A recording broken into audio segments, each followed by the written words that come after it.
कबूतर पालने वाले ये गौर से सुने। रसूल अकरम सल्लल्लाहु अलैहि वसल्लम ने घरों में कबूतर पालने से मना क्यों किया? बिस्मिल्लाहिर्रहमानिर्रहीम। अस्सलाम वालेकुम रहमतुल्लाहि व बरकातुहू। प्यारे दोस्तों, आज की इस वीडियो में हम आपको बताएंगे कबूतर पालने से क्या होता है। प्यारे आका सल्लल्लाहु अलैहि वसल्लम ने कबूतर पालने से क्यों मना किया और कबूतर को शैतान क्यों कहा गया है और कबूतर बद्दुआ क्यों देता है। आप जानते हैं कि हरम शरीफ के कबूतर कहाँ से आए? रोज़ा रसूल सल्लल्लाहु अलैहि वसल्लम के कबूतर अचानक मरने क्यों लगे थे? क्या कबूतर की बीट पाक है या नापाक? कबूतर का गोश्त खाना जायज है या नाजायज? और अगर कोई शख्स ख्वाब में कबूतर देखे तो उसकी ताबीर क्या होगी? हमारी आज की वीडियो में हम आपके साथ कबूतर के हवाले से इंतहाई हैरत अंगेज मालूमात शेयर करने जा रहे हैं। सबके बारे में जानने के लिए आपसे गुजारिश है कि वीडियो को स्किप किए बगैर आखिर तक लाजमी देखिएगा और अगर आप हमारे चैनल पर नए हैं तो हमारे चैनल को सब्सक्राइब कर लें। दोस्तों, कबूतर एक ऐसा खूबसूरत और दिलकश परिंदा है जो हर किसी को अच्छा लगता है और यही वजह है कि ये परिंदा अक्सर घरों में पाया जाता है और घरों के अलावा अक्सर मज़ारों पर भी मौजूद रहता है। तफसीर रूहुल बयान में लिखा है कि अल्लाह के पैगंबर हजरत नूह अलैहिस्सलाम की कश्ती जूदी पहाड़ पर ठहरी तो अल्लाह के पैगंबर अलैहिस्सलाम ने तूफान के हालात मालूम करने के लिए एक कौवा भेजा कि जाओ और जमीन का जायजा लेकर आओ कि जमीन पर कितना पानी बाकी है, पानी खुश्क हुआ या नहीं। तो कौवा वहां से उड़ गया और उसे कोई मुर्दार मिल गया और कौवा उस मुर्दार को खाने में मशगूल हो गया और फिर वापस पलटकर नहीं आया। उसे अल्लाह के पैगंबर का हुक्म भूल गया। उसके बाद हजरत नूह अलैहिस्सलाम ने कबूतर को जमीन का जायजा लेने के लिए भेजा जो वापस आ गया। उसे पांव रखने की जगह ना मिली, उसे दोबारा भेजा गया तो फिर वापस आ गया। चंद दिन बाद उसे फिर भेजा गया तो अपनी चोंच में जैतून की एक टहनी लिए हुए था। उससे नूह अलैहिस्सलाम ने मालूम कर लिया कि पानी जमीन से कुछ ही ऊंचा रह गया है और दरख्त वगैरह उग चुके हैं। कुछ दिन बाद उसे फिर भेजा गया। इस मर्तबा वो वापस लौटा तो उसके पांव खाक आलूद थे। नूह अलैहिस्सलाम समझ गए कि तूफान रुक गया है और जमीन खुश्क हो चुकी है। सीरत की किताबों में ये वाकया मौजूद है। इसी की बिना पर सीरत निगारों का कहना है कि कबूतर का आना सलामती की अलामत था और उसकी चोंच में जैतून की टहनी नूह अलैहिस्सलाम की बादशाहत की तरफ इशारा थी। हजरत नूह अलैहिस्सलाम कबूतर की इस जहानत से बहुत खुश हुए और कबूतर को अमन और सलामती की दुआ दी। ये इसी दुआ की बरकत है कि लोग आज भी इसे अच्छा समझते हैं। यही वजह है कि कबूतर इंसानी आबादी से मानूस है और कव्वे को खौफ की बद्दुआ दी। यही वजह है कि इंसानी आबादी से हरासा रहता है और यही वजह है कि लोग इसे मनहूस समझते हैं। हजरत सुलेमान अलैहिस्सलाम ने फरमाया कि कबूतर ऐसा परिंदा है जो अल्लाह ताला और अंबिया अलैहिस्सलाम को प्यार करने वाला परिंदा है।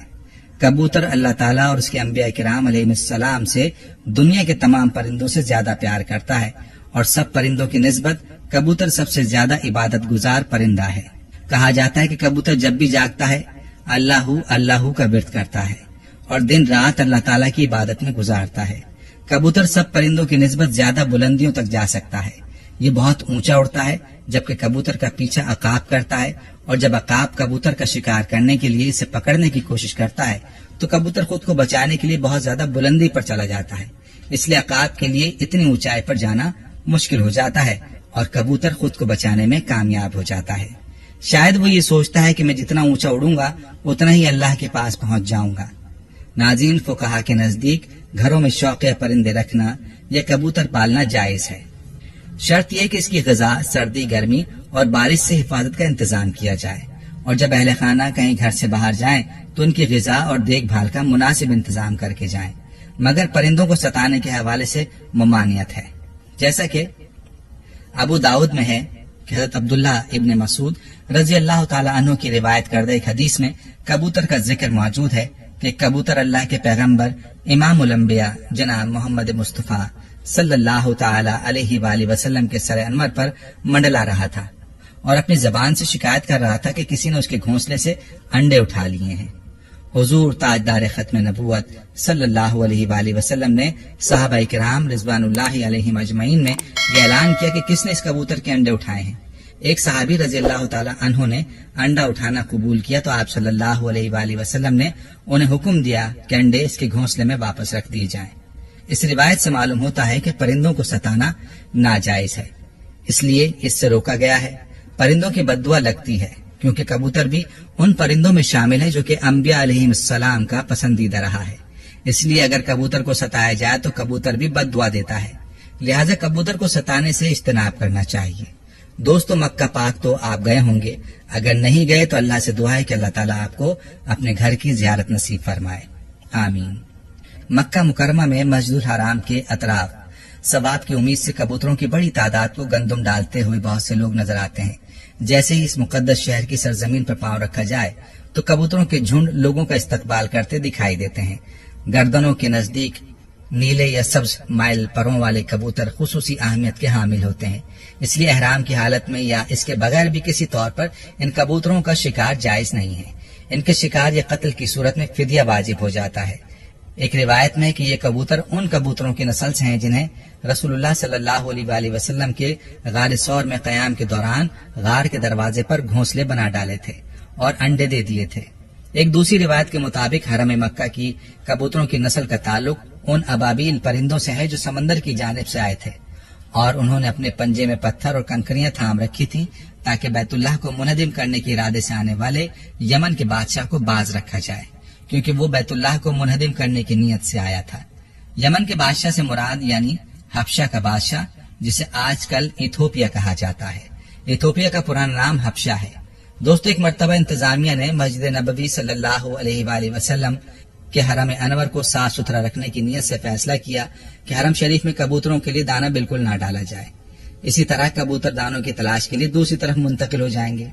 इस हुक्म पर अमल तो किया गया तो कई दिनों तक दाना नहीं डाला गया, लेकिन कबूतरों का गुंबद खिजरा से मोहब्बत का ये आलम था कि भूख से मर रहे थे, लेकिन आस्ताना रसूलुल्लाह सल्लल्लाहु अलैहि वसल्लम छोड़ने के लिए तैयार न थे। अहले मदीना ने अपनी आंखों से ये इश्क व मोहब्बत भरा मंजर देखा। फिर दुनिया में ये बात शोहरत पकड़ गई तो लोगों ने हुकूमत से दरखास्त की कि इन कबूतरों को दाना डालने की इजाजत दी जाए। तो फिर हुकूमत ने हस्बे साबिक कबूतरों को दाना डालना शुरू कर दिया। दोस्तों, कबूतरों की जो बीट होती है वो पाक है और चादर के जिस हिस्से पर लगी हो सिर्फ उसी हिस्से को धो लें, बाकी पूरा चादर धोना जरूरी नहीं। इसका गोश्त खाना भी जायज है और हलाल है। दोस्तों, अब बात करते हैं कि प्यारे आका सल्लल्लाहु अलैहि वसल्लम ने कबूतर पालने से मना क्यों किया। इमाम बुखारी रहमतुल्लाह अलैह अदबुल मुफरद में हजरत अबू हुरैरा रज़ियल्लाहु अन्हु से रिवायत करते हैं कि नबी करीम सल्लल्लाहु अलैहि वसल्लम ने एक शख्स को कबूतर के पीछे लगा हुआ देखा तो फरमाया, शैतान शैतान के पीछे लगा हुआ है। इस हदीस में कबूतर को शैतान कहने का मतलब ये है कि कबूतर या दीगर परिंदे उड़ाने को मशगला बनाने वाला और हर वक्त उनके साथ मशगूल रहने वाला उमूमन फराइज और दीगर इबादात की अदायगी से गाफिल हो जाता है। चूंकि इस गफलत का सबब कबूतर उड़ाने का मशगला होता है, लिहाजा कबूतरबाजी के मशगले को ही शैतानी अमल से ताबीर किया गया है। अगर कबूतरबाजी आपको अल्लाह और फराइज से दूर कर दे तो इस सूरत में उसको सख्त नापसंद किया गया है। अब अगर ख्वाब में कबूतर देखने की ताबीर की बात की जाए तो ख्वाब में कबूतर की ताबीर अमीन, सादिक, अच्छे दोस्त और बावफा महबूब से दी जाती है। बस औकात ख्वाब में कबूतर का नजर आना ऐसी बाबरकत हसीन और जमील औरत की तरफ इशारा होता है जो कि अपने शौहर के अलावा किसी और की ख्वाहिशमंद ना हो। अगर ख्वाब में कबूतर किसी मरीज के सर पर बैठा हुआ दिखाई दे तो उसकी ताबीर मरीज की मौत से भी दी जाती है। अगर आदमी कबूतर और कब्बे को एक जगह जमा करके यानी उनको एक जगह देख ले तो ताबीर ये होगी कि वो कौम की क़यादत करेगा, क्योंकि हर वो चीज जो ख्वाब में अपने गैर जिन्स के साथ जमा हो उसकी ताबीर क़यादत से होती है। खुसूसन कब्बों के सिलसिले में कब्बों का शुमार फासिकीन से होता है। ख्वाब में कबूतर की आवाज कलाम बातिल की अलामत है।